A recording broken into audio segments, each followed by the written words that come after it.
Hello dear chess friends of International Chess School, welcome back to the lectures devoted to the attack, and we will continue to study the attack against the king in the center. The game was played also at the European Team Championship between the Grandmasters Rasmussen from Denmark, rated 2541, and with the black pieces we have one of the greatest attacking players of modern times, the Grandmaster Sutovsky Emil from Israel, rated 2696. Even if he played with the black pieces, the Grandmaster Sutovsky fights for the initiative right from the beginning, and we will see how he manages to keep the enemy king in the center and how he will demolish White's position. It was the Grunfeld defense after d4, knight f6, c4, g6, knight c3, d5. It is known that the Grunfeld defense leads to sharp positions, since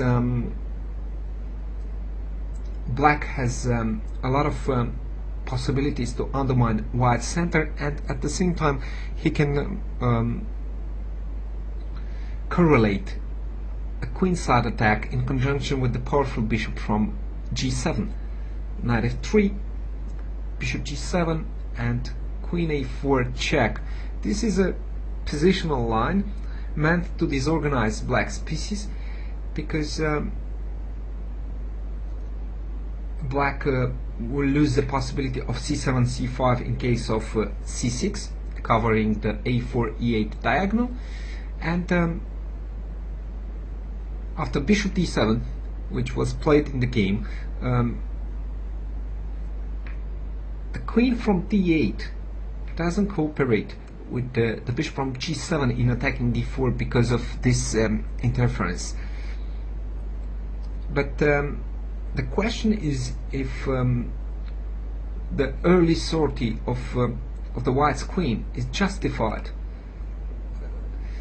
This such kind of queen moves involves a serious commitment, and after bishop d7 with tempo, Black will have 3 developed pieces. It is very interesting to follow how the Grandmaster Sutovsky increased the lead in development, because now after queen b3, d takes e4, queen takes e4, short castle, it is Black which had 4 developed pieces, while White has only 3 developed pieces, and besides that the queen can become a target, and Black can increase the initiative by gaining tempos attacking the White's queen. Of course, Whites want to build an impressive pawn center with the e2, e4, and to create this powerful phalanx in the center, but this is not a stable pawn center, and as I already told you, Black has the possibility to undermine White's center. Bishop f4, it is threatening the c7 pawn, but it is hard to believe that the White's king will castle long, since he's very weak along the c5, and White needs 3 more moves. One move with the e pawn, a move with the bishop, with the light squares bishop, bishop e2 or bishop d3, and then to castle. It is too much. 3 tempos to castle to put the king safe. During this time Black can create serious threats. His purpose to maintain White's king in the center is to create threats, and he will target the White's queen for this reason. So the first point on the to-do list when we have the king in the center is to maintain the king there, to spoil the castle, or if this is not possible, try to create threats in the center or around the white king, or where black has the superiority, in order to delay white's castle. Black played c6. Now white played e4. He built up this impressive pawn center, but this is somehow artificial pawn structure. It is advanced, but these focal squares are pretty weak. These are the focal squares from where the white king can be mated if he stays for long in the center. We will see that especially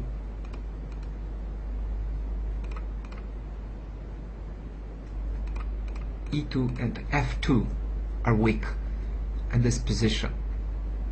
Black played queen a5. His idea is to create threats, and the move queen a5 threatens knight takes e4, since the king is pinned along a5 e1 diagonal. This means that white doesn't have time to play bishop e2. Let's see which are white's possibilities in this position. If b4, then queen d8, and the move of the pawn on b4 is a serious commitment. It is a precondition for a queenside attack. The pawn is rigid there. It can be fixed with b7, b5, and then attacked with a7, a5, and black increased the pressure on the long dark squares diagonal. The bishop from g7 is extremely powerful in this case. If white plays bishop d3, which seems natural, defending e4 and preparing the short castle, there's a lack of mobility of the white's queen in this case, and black could have reacted immediately with b5, queen b3, c5. Another idea is to use the misplaced position of the queens and bishop, threatening c4, and after bishop b5, for example, we will analyze the critical line. C takes d4, again a tempo move, knight takes d4, knight e4, threatening the knight from d4, and the bishop from b5 at the same time. Again, white doesn't have one tempo to castle. Bishop d7, bishop d4, short castle, and bishop takes c3. Black will be with a pawn, with a piece up. As you can see, initiative can easily dissipate when the active side doesn't play the right moves with maximum impact. Immediate action is needed, and the active side has to ponder each move carefully. Another possibility to defend the e4 pawn could be e5, which seems like a counterattack, but then these pawns will become rigid, and especially the backwarded d4 pawn can become vulnerable. Bishop e6, queen d3, knight d5, and white is forced to play bishop d2, after which black can continue with knight b4, queen b1, bishop f5. Now the bishop and the knight are coordinated in controlling the c2 square. Knight e4, the only move, queen d5, using the pin, bishop takes, queen d1, and knight d7. Black has a serious lead in development. It has 4 developed pieces compared to white's only 2. Besides that, white has a firm control over the central light squares e4 and d5, and can undermine white's pawns from the center. And if in this line white will be forced sooner or later to play bishop d2, he preferred to play directly bishop d2 in order to unpin the king from e1. Again, we are in the first phase of using the white's king in the center. Whites need two more moves to castle, bishop e2 and castle, so we have to find an active move in order to delay white's castle. How do we assess that the position has a dynamic character? There's a lot of flexibility for black's pieces. This means the ability of pieces and pawns to be moved on the board. There are a lot of possible pawn moves: e5, c5, b5, so the position is very dynamic. Also, if black decides to go for the initiative, he has to assess the coordination degree between his pieces, and we noticed that after a pawn storm along the b file and the c file, black's pieces will be coordinated in attacking, in finding targets on the long diagonal, especially the d4 and the b2 pawn. But these pawns are at the proximity of the white king, so the final target will be the white king. Also, an important dynamic element is the possibility to display the pieces around the center and subsequently around the white's king. And of course, black has the lead in development, and this is one of the important precondition in launching an attack. Only the knight from b8 has to be developed, but there's no time for such commitment. Black has to act immediately with b5 in order to keep the white's king as long as possible in the center. Queen d3, b4, another tempo move. It is meant to weaken the e4 square, because the knight creates pressure on e4, and at the same time black prepares a hidden idea, c6, c5, in order to release the b5 square for the bishop. This idea will play an important role. When white is behind in development, the bishop is passive on f1, the rook is passive on h1, the other rook is passive on a1.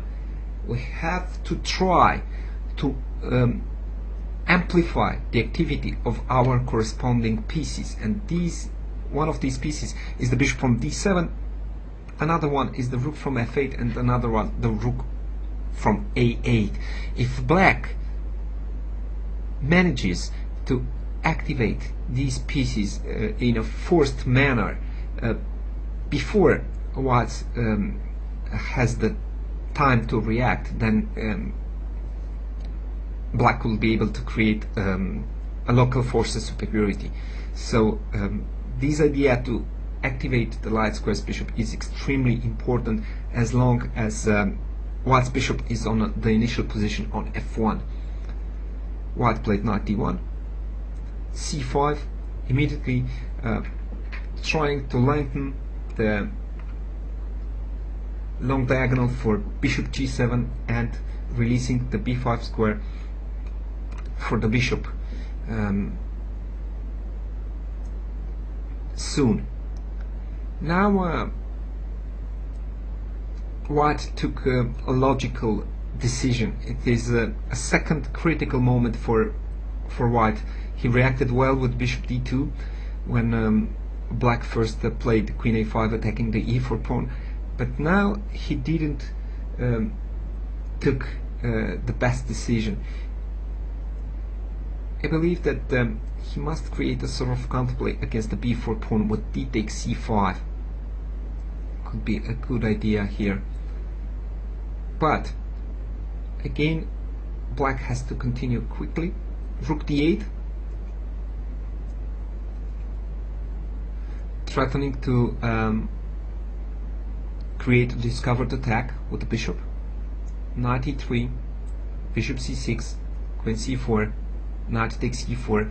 Notice that white still doesn't have the time for bishop e2.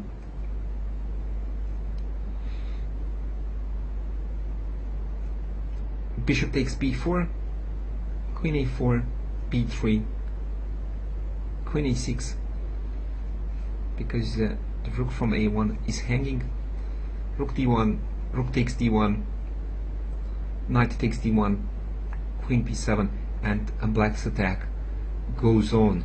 There's a huge pressure on both long diagonals, and after knight takes e4, black has also the supremacy in the center. When we refer at the king in the center, we mean the king along the central files.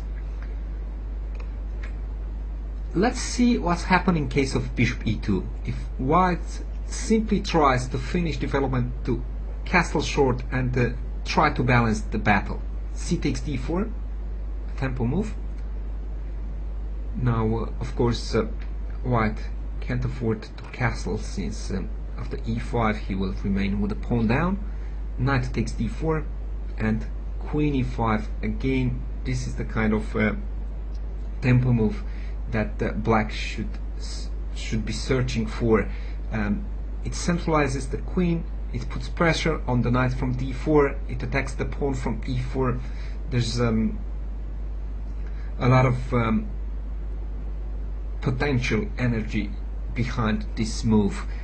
Bishop takes b4, knight takes e4. Again, the pawn from e4 is eliminated by black, which means that he will have the upper hand in the center. Knight f3, queen e6, short castle.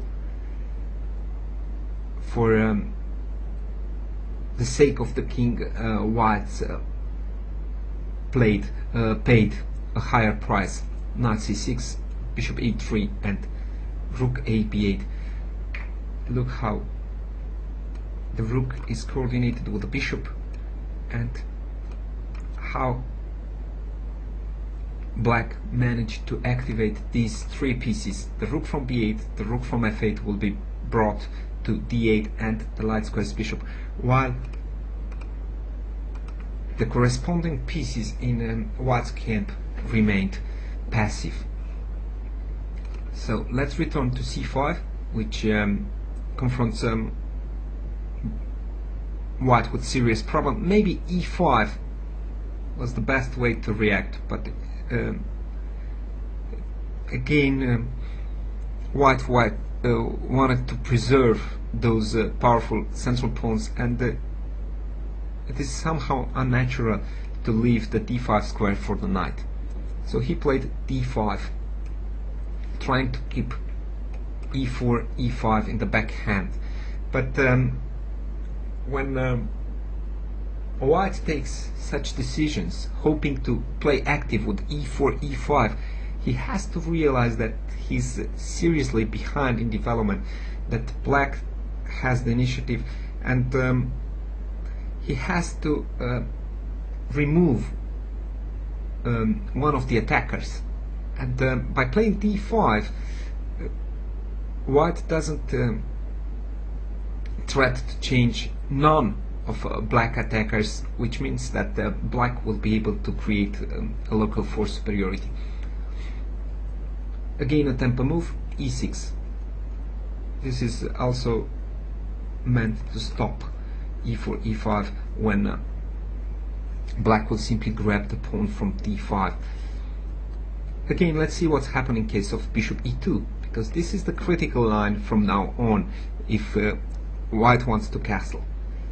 E takes d5, e takes d5, a6, forbidding short castle because of bishop b5, and the bishop from e2 will be hanging. Black exploits this unnatural position of queens and bishop. Knight e3, rook e8, knight c4, and bishop b5. Again, knight takes a5 is not possible, since bishop takes d3 will follow bishop e3, and then the pawn from d5 will be lost, activating the dark square's bishop at the same time. Black's pawns are also advanced on the queen side, so any kind of endgame after the queen's trade will be favorable to him. He will be able to create a free pawn supported by the powerful bishop from g7. So bishop e3, bishop takes c4, queen takes knight bd7, short castle. Again, white manages to castle, but after knight b6, this is the trick. The pawn from c5 can't be touched, because after queen takes c5, bishop takes c5, the bishop from e2 will be hanging. There's a kind of X-ray pressure along the e file, and this is a consequence of the leading development. Queen b3, knight fd5, and again black opens the long diagonal for the bishop and threatens to create a free pawn on the queen side. Is a serious advantage. It's more than a pawn here, the advantage for black. For this reason, white decided to play knight e3, which seems perfectly justified. It takes the strong square under control, c4. It covers the e file and defends also the d5 pawn. This would be fine in a settled position, where it will be a predominance of statical elements, but here we have a dynamic position, and the role played by the pieces is more important. There's no time to use such strong squares as c4 before you put the king safe. And black is still in the first phase of the attack. He tries, with the help of the tempo moves, to keep the king in the center. He played e takes d5, e takes d5, rook e8, creating pressure along the e file. Now white found the moment to play bishop e2, but black's pieces have almost reached the maximum potential, and the most important moment of the game is approaching. Knight g4. It puts pressure on the focal point f2, and at the same time against h2. The move is meant to eliminate one of the defenders, the knight from e3, and to open the long diagonal for this Grunfeld bishop, which is extremely powerful now that the rook is undefended on a1 and the pawn from b2 is exposed. Of course, the knight is untouchable, and not because of bishop takes g4 automatically back, but because of bishop b5 when the bishop from e2 will fall, or after queen takes b5, knight e3, queen b7. White will remain with two minor pieces for the queen, which of course is an insufficient compensation. After knight g4, it was absolutely necessary for white to castle. It was the last moment to put the king safe, but now black will be able to convert his leading development into a material advantage. Knight takes e3, f takes e3, trying to gain some potential energy for the pieces, since black will lose some tempi to take the material. Bishop takes b2, rook a1, bishop f5, queen b3, bishop f6, covering the important h4 square, bishop c4, not d7, and I think that for a few moves white will have compensation for the pawn, but in the long term black's advantage will prevail, also because of the backwarded pawn from the e file. White didn't feel the danger. He didn't want to trade that powerful knight and played a good-looking move. Avoid such good-looking moves.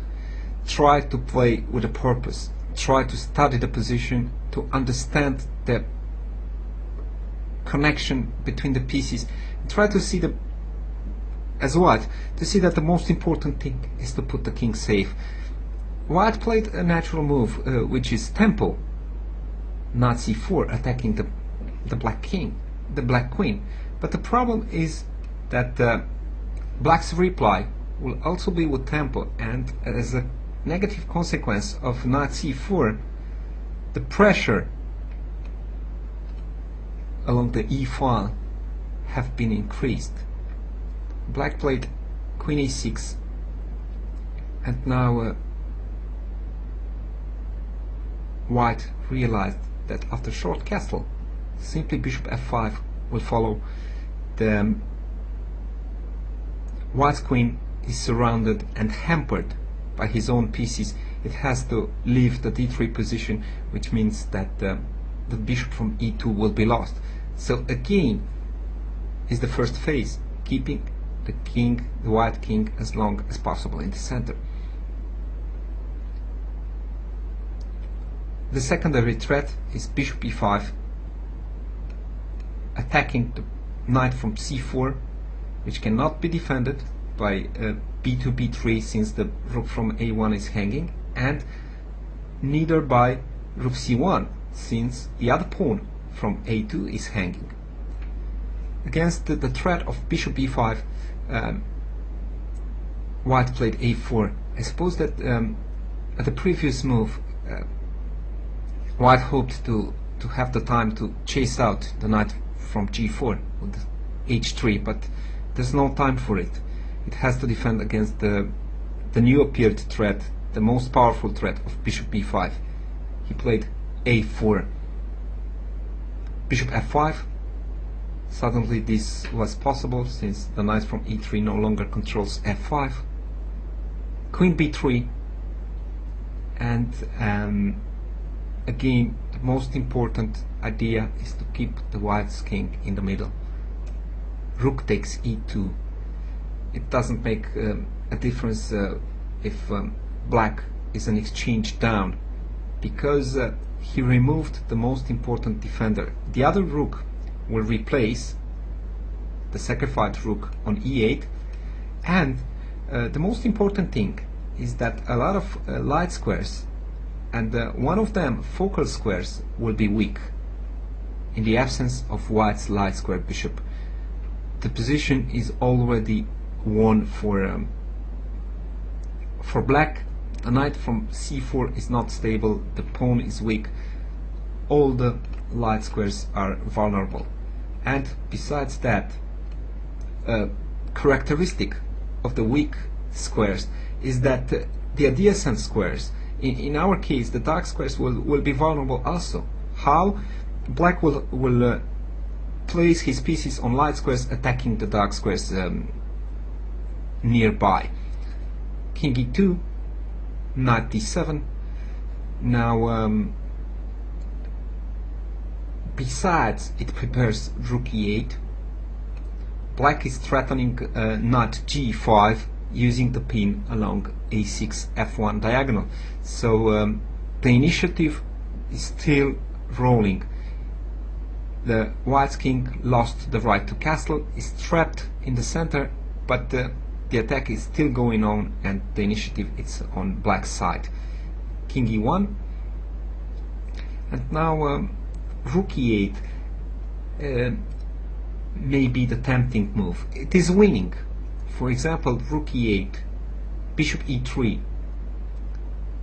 knight b6, removing the defender of bishop e3, knight takes b6, a takes b6, and now in the absence of the knight,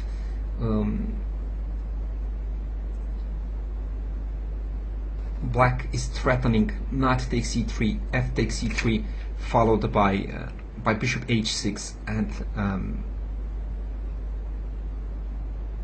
white's position will be crushed. But black didn't play that. He realized that white's king can run away with king f1. Not now, because of the pin, but in the future he can run away. And he noticed that two important weaknesses on light squares are the knight from c4 and the pawn from d5. He noticed that the pawn from d5 is without defense. So first of all, he believed that it is important to keep the king in the center and to activate the light square bishop, which will stay better on d5. In such cases, the move involving fewer obligation, which means moving the low value piece, should be executed before, because the move with the rook or with the queen involves a higher degree of commitment. So you should do first the moves which involves fewer obligation than those moves which are strongly committing. And black played bishop e4, h3, bishop takes d5. The last defender, the knight from c4, will fall down and the game will soon be over. H takes g4, bishop takes c4, queen c2. Please notice that black still avoids the move rook e8, which will help white somehow to breed after bishop e3. He avoids to do this until it is clear that the rook belongs to e8. Now it is hard to believe that the white king will be mated. So rook e8 will be needed if black can create a mating net.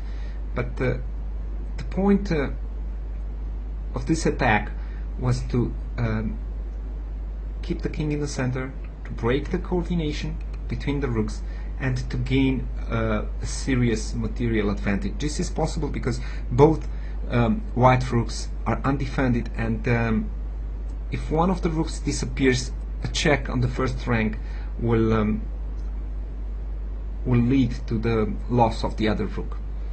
Bishop d3, queen b3, c4. Amazing play by the Grandmaster Sutovsky. Queen takes b4. Now a new target arises on the board. The rook can go to b8 and the pawn from b2 will be lost. Black is still an exchange down, but he can create an overwhelming piece superiority as white's rooks and even the knight are not participating to the battle.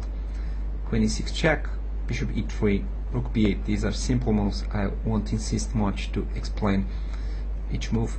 Queen a5, bishop b2 attacking the rook, rook d1, and bishop a3.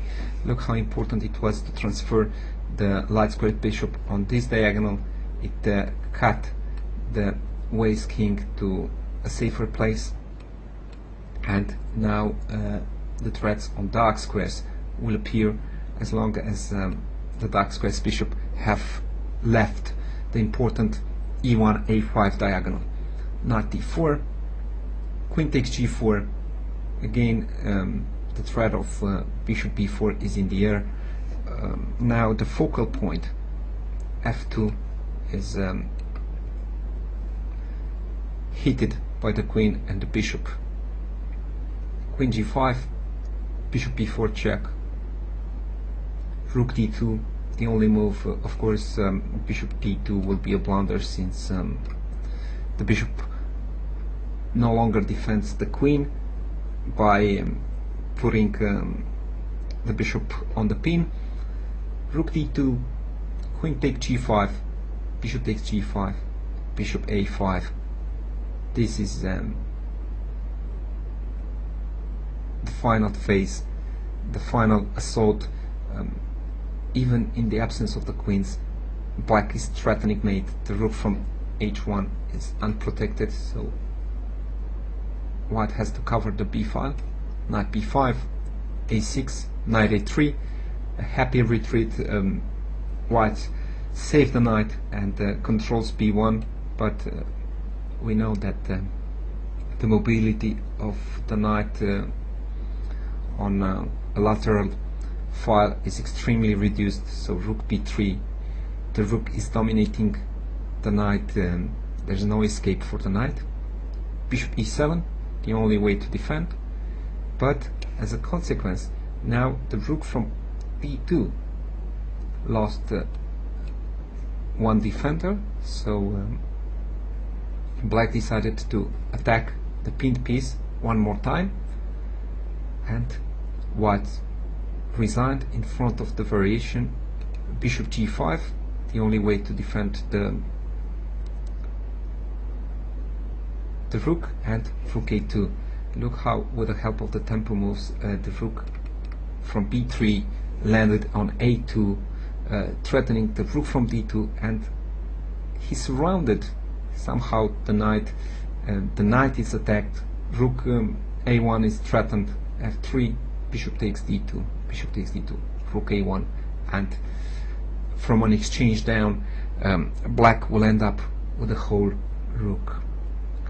Summarizing the ideas, black played for the initiative from the early stages of the game. The game had a dynamic character, which means that black had the ability to and the flexibility to move pieces and pawns. It was a high degree of coordination between his pieces, and then he fulfilled the to-do list for the king in the center, maintained the king there in the center, then opened the files. It opened the e file and the a5 e1 diagonal against the white king, and after that he improved the position of his pieces, he amplified the activity of his pieces before the final phase, which was launching the final attack. I hope you enjoyed the game. Until our next